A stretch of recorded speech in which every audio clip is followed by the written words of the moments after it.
جس سے ہم اس کو جانیں. ہم لوگ پاکستانی ہیں تو ہماری زبان اردو ہے یا پنجابی ہے. انڈینس کی زبان ہندی ہے یا وہاں بھی لوگ اردو پڑھتے ہیں. یورپ میں لوگ انگلش بولتے ہیں. تو ہم انسان ہیں, مخلوق ہے, تو ہماری ایک زبان ہو سکتی ہے جو مادری زبان ہے, یا دو ہو سکتی ہے. اگر ملٹی لنگول معاشرہ ہے تو ٹھیک ہے, ہو سکتا ہے کہ ماں جو ہے وہ برٹش ہے, باپ جو ہے وہ انڈین ہے, تو ہو سکتا ہے کہ جو اولاد ہے ان کی دو زبانیں چل رہی ہیں. تو بھی انسان کی جو اپنی زبان ہوتی ہے وہ کوئی ایک ہوتی ہے یا دو ہو سکتی ہیں. باقی زبانیں جو ہوتی ہیں وہ ساری لینگویج جو ہے وہ انسان بعد میں سیکھتا ہے. تو خدا کے بارے میں ایسا نہیں ہے. ہم یہ نہیں کہہ سکتے کہ یہ فلاں فلاں زبان خدا کی ذاتی زبان ہے. خدا کی ذاتی زبان کوئی نہیں ہوتی. خدا اپنا مکاشفہ, اپنا الہام اپنے بندے کو دیتا ہے, اور جو وقت کا جو نبی ہوتا ہے وہ اپنی امت سے جب بات کرتا ہے تو ان کی زبان میں بات کرتا ہے, تو وہ اس لیے وہ کتابیں, وہ پیغام اسی زبان میں لکھا جائے گا. یہ بات درست ہے کہ پھر بعد میں وہ جو صحیفے ہوتے ہیں وہ ہمارے لیے بہت زیادہ اہم بن جاتے ہیں, اور ہم ان زبانوں کو بڑے احترام سے ہم ان کو پڑھتے ہیں, سیکھتے ہیں. تو عبرانی, یونانی, لاطینی, یہ زبانیں خدا کے پاک کلام سے ان کا تعلق ہے. تو یہ کتاب, اس لیے ہم کو ہولی لینگویجز کہتے ہیں. تو میں اکثر سننے میں آتا ہے بعض لوگ یہ کہہ دیتے ہیں بڑے جوش میں آ کر, جو خاص وہ لوگ جو یہودیوں کو بڑا فالو کرتے ہیں کہ یہ بائبل کے مطابق خدا کی زبان عبرانی ہے. خدا کی زبان عبرانی نہیں ہے. خدا کی زبان کوئی بھی نہیں ہے. سب زبانیں خدا کی ہیں. خدا پوری جہان کا خدا ہے, تو ہر زبان اس کی ہے. اگر آج خدا ہم سے کوئی بات کرے گا تو اردو میں, پنجابی میں بات کرے گا. میں مثال کے طور پہ میں آپ سے کہہ رہا ہوں. تو آپ دیکھیں جب فرشتہ کورنیلیس کے پاس گیا تو کورنیلیس سے فرشتے نے اس کی ہی بولی میں بات کی ہوگی. اب کورنیلیس ایک رومن تھا, ایک رومی شخص تھا, تو لازمی وہ لاطینی اس کی مدر لینگویج تھی. تو میرا یہ ماننا ہے کہ فرشتے نے اس سے لیٹن میں بات کی ہوگی, لاطینی میں بات کی ہوگی. تو حبشی خوجہ جو افریقہ سے آ رہا تھا, تو خدا کا بندہ اس سے بات کر رہا ہے. تو لینگویج پرابلم نہیں, لینگویج مسئلہ نہیں ہوتی. لینگویج جو ہے وہ خدا نے وقت کے لحاظ سے جو بھی اس کے سامنے لوگ تھے, وہ جس دور میں سے گزرے تھے, تو اسی زبان میں خدا نے اپنے کلام کو دیا. تو کلام خدا دل میں ڈالتا ہے, ذہن میں ڈالتا ہے, ایک میسج پھونکتا ہے. تو نبی پھر اس کو خدا کی ہدایت سے, روح کی ہدایت سے آگے بیان کرتا ہے. وہ الفاظ کیا استعمال کرتا ہے, خدا دیتا ہے الفاظ, یا وہ شخص جو کلام پیش کر رہا ہے, جو ووکیبلری اس کے پاس ہے, وہ اسی کے دائرے میں رہ کے بات کرے گا. آج اگر خدا میرے وسیلہ سے بات کرتا ہے یا کسی اور خادم کے ذریعے بات کرتا ہے, تو جو اس خادم کی یا میری یا کسی بھی پریچر کی جو اپنی لینگویج اس کے پاس ہے, جو ذخیرہ الفاظ میرے پاس ہے, تو میں اس کی حد میں ہی آپ سے بات کروں گا, میں اسی میں رہ کر بات کروں گا.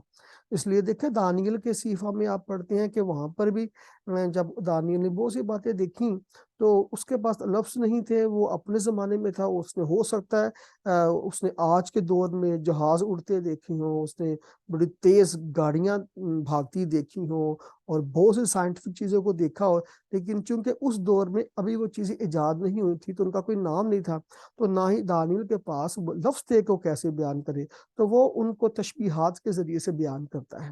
تو اس لیے ہم جانتے ہیں کہ جو بات میں یہ کر رہا تھا کہ جو تورا ہے یا باقی خدا کی کتابیں ہیں, خدا کے پاک کلام کی جو باقی بکس جو ہیں, ان کو جو ہے بعد میں پھر بہت سے لوگوں نے, نبیوں نے, خدا کے بندوں نے پھر ان کو ترتیب دے کے لکھا. تو موسیٰ نے بھی ایسا کیا. جب موسیٰ پیدا ہوا, اس تک خدا کا پیغام پہنچا, تو اس نے کیسے پھر اس زبانی کلام کو جو نسل در نسل چلتا آ رہا تھا, جو اس کے اجداد سے اس کو پہنچا تھا, جو روایات اس تک پہنچی تھی, اور اس نے کیسے پہاڑ پر جب خدا سے بات چیت کی تو خدا نے اس پہ بہت سے مکاشفات کھولے.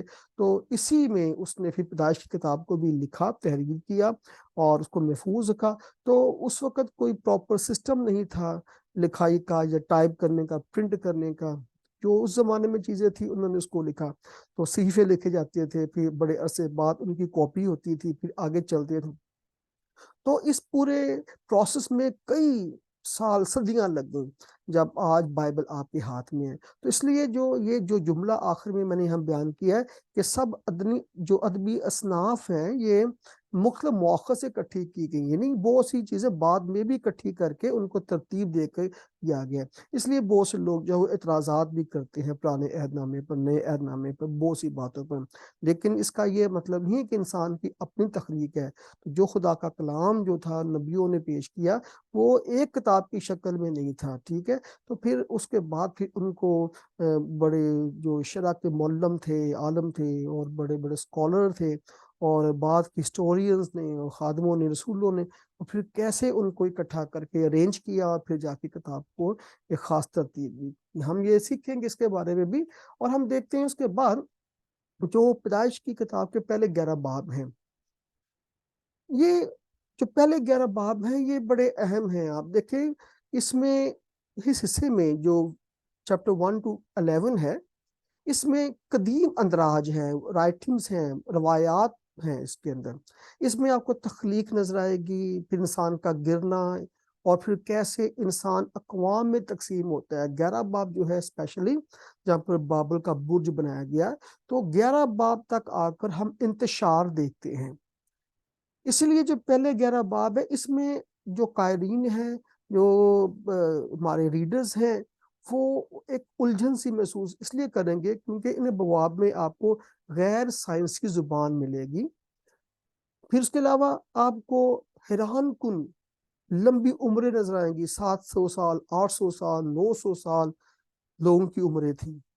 تاریخی حالات میں جو ہے ان کو سمجھنے کے لیے بہت زیادہ مشکل بھی پیش آتی ہے. جو آج کا ماڈرن ریڈر ہے، جو آج کا قاری ہے، جب وہ پہلے چیپٹرز کو پڑھتا ہے، 1 to 11 پڑھتا ہے، تو اس کو اس لیے ڈیفیکلٹی آتی ہے کہ وہ ان چیپٹرز میں بہت سی باتیں ایسی ہیں جو آج ہمارے پاس اویلیبل نہیں ہیں. ابھی میں نے آپ کو مثال دی کہ عمر، طویل عمری جو ہے، آج ہماری ایوریج ایج 60 ایئر ہے، 40 ایئر ہے، 50 ہے. 100 سال عمر کسی کی ہو جائے تو بڑی بات ہوتی ہے.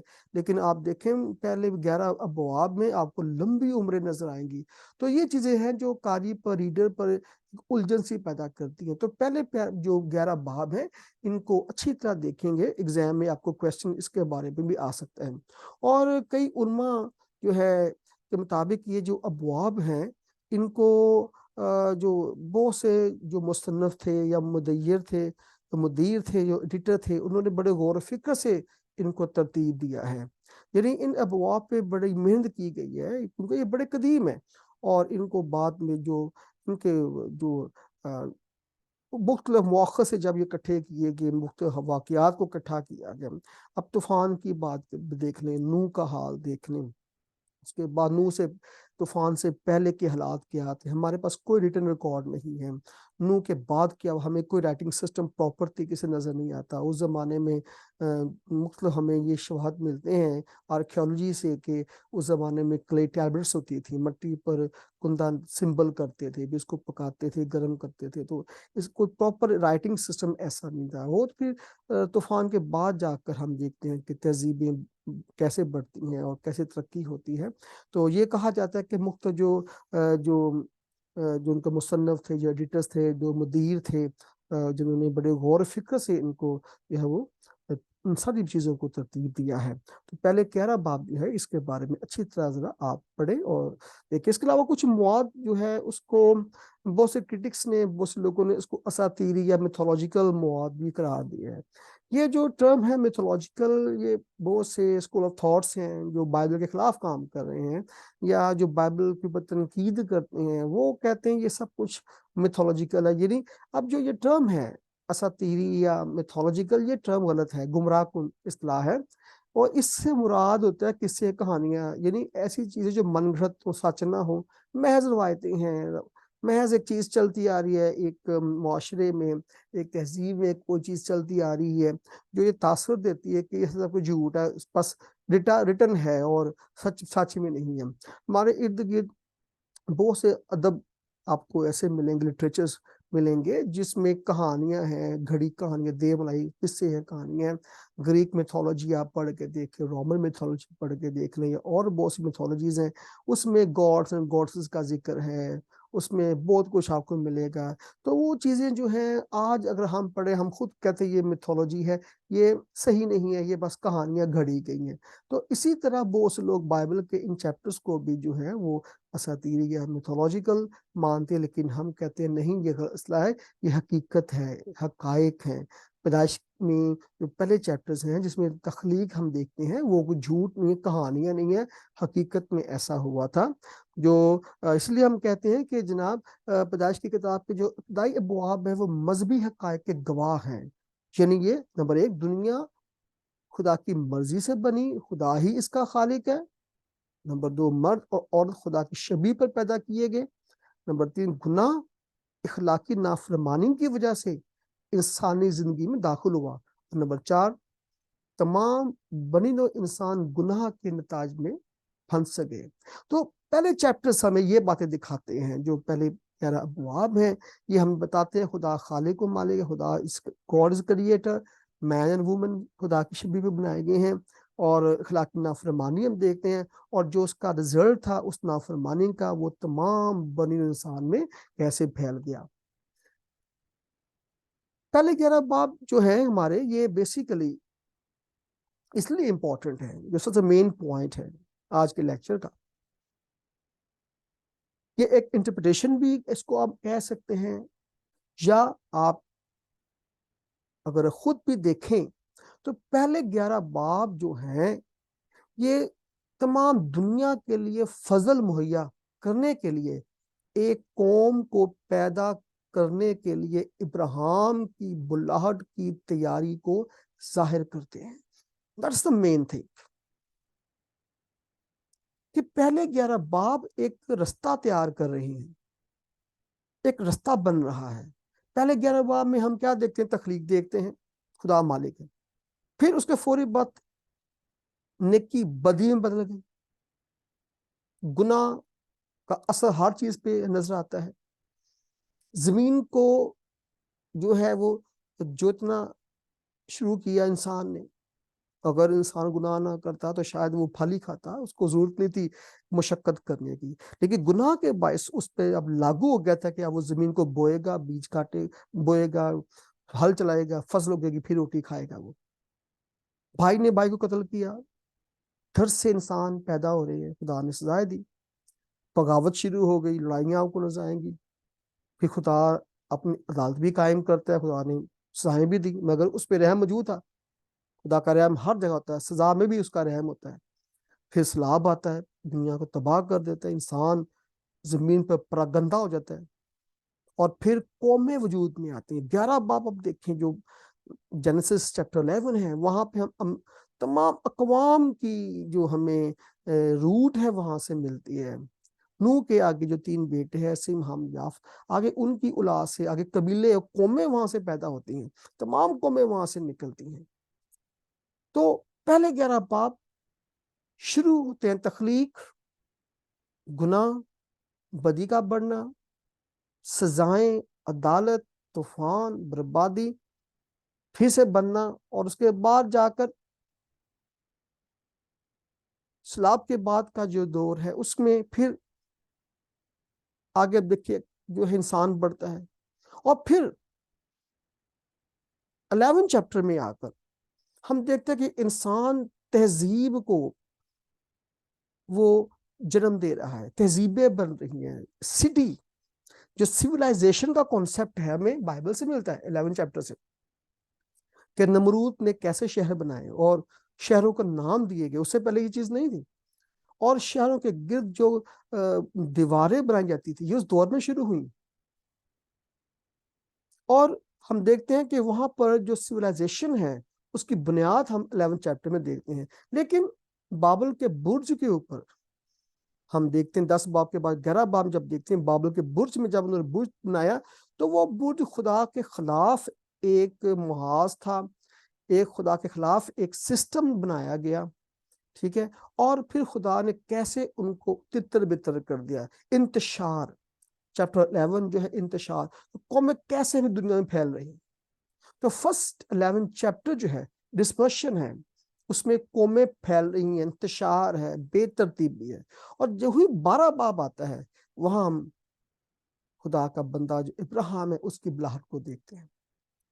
تو اب دیکھیں یہ جو فرسٹ چیپٹر ہیں یہ ایک تیاری کر رہے ہیں ایک ایسے شخص کو کی کال کے لیے، اس کی بلاہٹ کے لیے، جس سے ایسی قوم پیدا ہونی تھی جنہوں نے ایک ممسوح، ایک مودع مسیح کو دنیا میں لانا تھا۔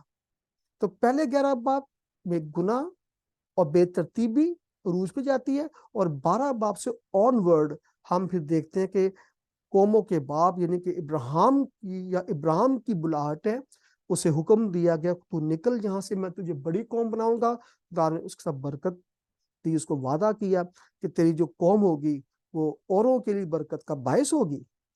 ہم دیکھتے ہیں کہ جب انتشار تک آ گیا، اب وقت آ گیا تھا خدا کے وعدے کا کہ وہ انسان کو جسے اس نے اپنی شبیہ پر خلق کیا واپس لانے کا کام شروع کرے۔ جو گناہ ہوا اور گناہ کے بدلے موت آ گئی، اور پھر ساتھ ہی نجات دہندہ کا وعدہ بھی آ گیا، اور پھر ہم دیکھتے ہیں کہ وہ چیز جو ڈسٹربنس تھی، وہ انتشار تھا، ڈسپرشن تھی، ایک بغاوت تھی، گناہ تھا، وہ بڑھنا شروع ہو گیا۔ ہم ایک سائنس میں ٹرم پڑھتے ہیں انٹروپی، جو لوگ فزکس کے اسٹوڈنٹس ہیں جانتے ہوں گے کہ انٹروپی کیا ہوتی ہے۔ انٹروپی بڑھنا شروع ہوگی، انتشار، بے ترتیبی بڑھنا شروع ہوگی۔ تو بڑھتے بڑھتے بڑھتے چیپٹر 11 میں انتہا پہ پہنچی، جب ایک برج کی شکل میں انہوں نے انسان اپنا نام کرنے کے لیے، اپنا نام پیدا کرنے کے لیے انہوں نے خدا کے مقابلے میں کچھ تعمیر کرنا چاہا، اس کو خدا نے روک دیا، ان کی زبانوں کو میں اختلاف ڈال دیا، تتر بتر ہو گئے، ساری قومیں وہاں سے نکلتی ہیں، اور ہمارا یہی ماننا ہے کہ سب زبانیں وہاں پہ پھر دنیا میں آ رہی ہیں۔ اس سے پہلے ایک ہی زبان، ایک ہی ڈائلیکٹ، ایک ہی بولی تھی، ایک زبان ایک ہی بولی تھی۔ زبان اور بولی میں فرق ہوتا ہے، زبان میجر ٹرم ہے، لینگویج ہے، بولی اس کی آگے ہوتا ہے، ڈائلیکٹ ہوتا ہے، اس کی ٹائپ ہوتی ہے، فردر ٹائپ ہوتی ہے۔ تو جیسا ہمارے پاس اردو ہے یا پنجابی تو ایک زبان ہے، لیکن پنجابی کے مختلف لہجے ہیں۔ لاہور میں، سیالکوٹ میں چلے جائیں آپ، گجرانوالا ہے یا اور شہر ہمارے پنجاب کے ہیں، وہ آپ کو لہجے فرق نظر آئیں گے۔ ہے پنجابی تو پنجابی ایک زبان ہے، اس کے لہجے بڑے ہیں، ڈائلیکٹس بڑے ہیں۔ لیکن اس وقت بائبل کہتی ہے 11 چیپٹر سے تک دیکھیں، روئے زمین پہ ایک ہی زبان، ایک ہی بولی، یعنی واحد لینگویج تھی، دو زبانیں نہیں تھیں۔ لیکن 11 چیپٹر میں زبانیں آ گئیں، اور تمام دنیا میں پھر مختلف زبانیں ایک دم خدا نے بھیج دیں، ایک انتشار آ گیا، ایک اختلاف آ گیا، لوگ وہاں سے تتر بتر ہو گئے۔ 12 باب میں جا کر اب خدا بلا رہا ہے۔ اگر ہم 12 باب کی جو ورسز کو، فرسٹ 2 ورسز پڑھیں، اور خداوند نے ابراہیم سے کہا کہ تو اپنے وطن اور ناطے داروں کے بیچ سے اور اپنے باپ کے گھر سے نکل کر اس ملک میں جا جو میں تجھے دکھاؤں گا، اور میں تجھے ایک بڑی قوم بناؤں گا اور برکت دوں گا، اور تیرا نام سرفراز کروں گا، سو تو باعث برکت ہو۔ یہ آگئی اب خدا کی بلیسنگ، خدا کا فضل شروع ہو گیا تھا۔ فضل تو اس کا چلتا رہا انسان کے ساتھ، لیکن انتشار بھی چلتا رہا۔ اب اس انتشار کو روکنے کے لیے، اس ڈسٹربنس کو کے جواب میں اب ضرورت تھی کہ خدا اپنا کام کرے۔ خدا اب انسان کی نجات کے لیے، اس کو واپس لانے کے لیے، اس انتشار کو ختم کرنے کے لیے اب خدا نے ایک بندہ چنا، جس کے وسیلہ سے ایک قوم بننی تھی، ایک ایسی قوم جو تمام دنیا کی قوموں کے لیے باعث برکت ہونی تھی، کیونکہ اس قوم میں سے خدا نے اپنے بیٹے کو بھیجنا تھا۔ تو خدا نے یہاں پر ابراہیم کو بلایا کہ وہ آئے، اور ایک ایسی قوم کہ ابراہیم کے وسیلہ سے اس نے اس نسل یہود کو بلایا، تاکہ تمام دنیا کے لیے فضل اور مکاشفہ کا ذریعہ ہو۔ یہ داستان ہے جسے توریت بیان کرتی ہے۔ کوئی پوچھے کہ تورا کیا بیان، تورا یہ بیان کرتی ہے کہ انتشار، اور پھر انتشار کو ختم کرنے کے لیے ایک نسل، ایک قوم کی بلاہٹ ہے، جس کے وسیلہ سے خدا اپنے فضل کو اور مکاشفہ کو تمام دنیا کے لیے آگے پیش کر سکے، ایک راہ تیار کر سکے، جس طرح یوحنا استباغی کی راہ بنانے کے لیے آیا تھا یشوع کی، خدا یسوع مسیح کی۔ تو اسی طرح ابراہیم کے ذریعے ایک نسل آنے والی تھی جو کہ مسیح کی، خدا کے جو ممسوح کے لیے ایک اس نے راہ تیار کرنی تھی. تو اس لیے 12 باب سے ہمیں پھر ایک اور نئی چیز نظر آتی ہے. ہم دیکھتے ہیں کہ چیپٹر 11 تک انتشار ہے، اس کے آگے ہم جا کے پھر دیکھتے ہیں خدا اپنی بلیسنگ کو، خدا اپنی برکت کو، فضل کو لانے کے لیے، دنیا میں انٹروڈیوس کروانے کے لیے پھر وہ ایک بندے کو چنتا ہے اور اس کے ذریعے سے قوم پیدا کرتا ہے اور اس کے ساتھ وعدے ہیں، اور کیسے خدا جو ہے اس کے وسیلہ سے، اس قوم کے وسیلہ سے تمام دنیا کے لیے یہ فضل اور خدا کا مکاشفہ ان کو ملنے والا تھا. تو تورا کو ہم 2 حصوں میں تقسیم کر سکتے ہیں. اول پہلا حصہ تو ہو گیا، جو پہلے 11 باب ہے وہ تو انتشار ہے. اصل میں بات شروع ہوتی ہے 12 باب سے. 12 سے 50 جو ہے پیدائش کی کتاب، اس میں بزرگان دین ہیں، ابراہیم، اسحاق، یعقوب اور یوسف کی پشتوں کو بیان کیا گیا، ان کی جینیالوجیز بیان کی گئی. اور دوسرا حصہ خروج استثنا کی طرف ہے، جس میں خدا نے ایک بڑے قداور شخصیت موسیٰ کا ذکر ہے. تورا کو اگر دیکھیں ہم پرسنالٹی کے لحاظ سے، شخصیت کے لحاظ سے، تو ایک حصہ پیدائش 12 سے 50 ہے جہاں پر سارے بزرگان دین کا ذکر ہے، جس میں ابراہیم، اسحاق، یعقوب، یوسف، ان کی پشتوں کی بات کی گئی ہے. اور پھر خروج سے لے کر تورا کے اینڈ تک، استثنا تک، ہم پھر ایک خدا کا بندہ موسیٰ نظر آتا ہے، جو خود مسیح خدا ان کا ہی ایک عکس تھا. وہ اس کے بارے ہم جانتے کہ موسیٰ پرانے عہد نامے کا سب سے بڑا نبی قرار دیا گیا ہے، جس سے خدا نے روبرو باتیں کی، بات سچ بھی ہے. تو یہ 2 حصوں پہ ہم نے تقسیم کر لیا تورا کو. کس لحاظ سے؟ ہم شخصیات کی بنیاد پر. 12 سے 50 پیدائش، بزرگان دین جو ایمان کو دکھا رہے ہیں، ابراہیم، اسحاق، یعقوب، یوسف، ان کی پشتیں آگے چلتی ہیں. اور خروج سے استثنا یا موسیٰ جو خود آتھر ہے پیدائش کا، جو خود آتھر ہے سب کتابوں کا. تو یہ خروج سے آنورڈ جو ہے، ہم خدا کے ایک بہت بڑے نبی موسیٰ کے بارے میں ہم پڑھتے ہیں کہ کیسے خدا نے اس سے اس کو ایک بلاہٹی، وہ کیسے اپنی قوم اسرائیل کو جو ہے وہ مصر سے نکالتا ہے. تو اسرائیل کی تاریخ کے اس ابتدائی مرحلہ کو کی جو تاریخوں کو بیان کرنا ذرا مشکل ہے. ایک اندازہ کے مطابق ان واقعات کا جو دورانیہ ہے وہ تقریباً 600 برسوں پر محیط ہے، یعنی 1900 کاف میم سے 1250 کاف میم. تو یہ چیزیں جو ہے ان کو آپ یاد رکھیں، ایگزیبیشن پوائنٹ آف ویو سے بھی ہے، اور ویسے بھی بائبل کے اسٹوڈنٹس ہیں آپ، تو جو اسرائیل کی جو تاریخ کا جو ابتدائی مرحلہ ہے، جو مرحلہ اس کا چلتا ہے، جو اس کو بیان کرنا اتنا آسان نہیں ہے، کیونکہ ظاہر ہے اس زمانے میں کیلنڈر بھی بعد میں سامنے آ رہے ہیں، اور ہمارے پاس بہت سی چیزوں میں اختلافات پائے جاتے ہیں، ہسٹورینس کی مختلف رائے ہوتی ہے. تو جو باتیں آپ کو بھی بتائی گئی ہیں، یہ اندازہ ہے تقریباً 600 برسوں پہ ہے، جو کہ 1900 کاف میم سے شروع کر 1250 کاف میم تک چلتا ہے. یہ ابتدائی مرحلہ تھا اسرائیل کی تاریخ کا. اس کے بعد ہم دیکھتے ہیں تورا کے 4 مرکزی نکات ہیں. پہلا ایک خدا کے چنے ہوئے لوگ، نمبر 2 خدا کا عہد، خدا کی شریعت، اور اس کے بعد خروج یعنی خدا کی مخلصی ہے. تورا کے 4 جو مرکزی نکات ہیں، اس میں پہلا پوائنٹ ہمارا ہے جو ہم ڈسکس کریں گے، خدا کے چنے ہوئے لوگ. کیا؟ نمبر 1، عہد عتیق دراصل بنی اسرائیل کے لیے قلم بند کیا گیا. بنی اسرائیل یعقوب کو اپنا جد امجد مانتے. جد امجد کہتے ہیں گریٹ فادر، گرینڈ فادر، اباؤ اجداد.